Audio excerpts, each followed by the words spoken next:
여러분 안녕하십니까. 오늘 뉴스데스크는 영부인 시절 김건희 씨의 국정 개입 정황을 확인하는 단독 보도로 시작합니다.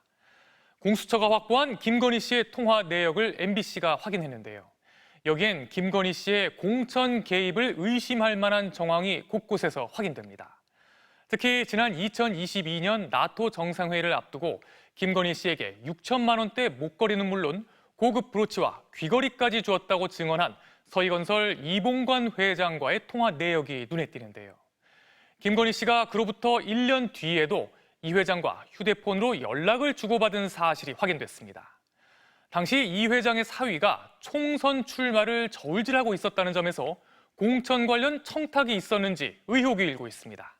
먼저 구민지 기자의 단독 보도입니다. 고위공직자 범죄수사처가 확보한 김건희 씨의 통신 내역에 따르면 지난 2023년 7월 31일 이봉관 서희건설 회장은 김건희 씨에게 문자를 보냈습니다. 이 씨가 연락한 번호는 김 씨가 지난해 11월 교체하기 전까지 쓰던 개인 휴대전화였습니다. 이 회장은 8월 16일 오후에도 김 씨에게 문자를 보냈습니다. 이렇게 연이어 문자를 받은 김 씨는 이틀이 지난 8월 18일 이 회장에게 답장을 보낸 걸로 확인됩니다. 지난 2022년 윤석열 대통령 취임 뒤 반클리프 앤 아펠 목걸이를 구매해 주고받은 1년 뒤에도 이 회장과 김 씨가 연락한 겁니다.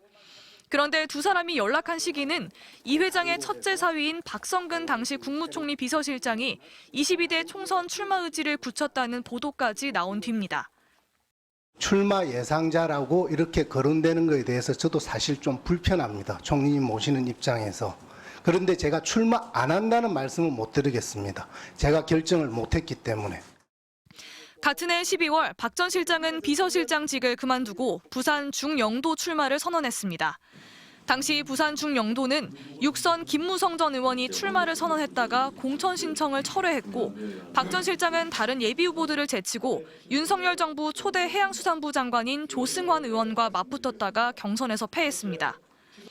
앞서 이봉관 회장은 특검에 보낸 자수서에서 반클리프 앤 아펠 목걸이 등을 김건희 씨에게 건넸다면서 사위가 윤석열 정부에서 일할 기회가 있는지 알아봐달라는 취지의 청탁을 했다고 인정한 걸로 전해졌습니다.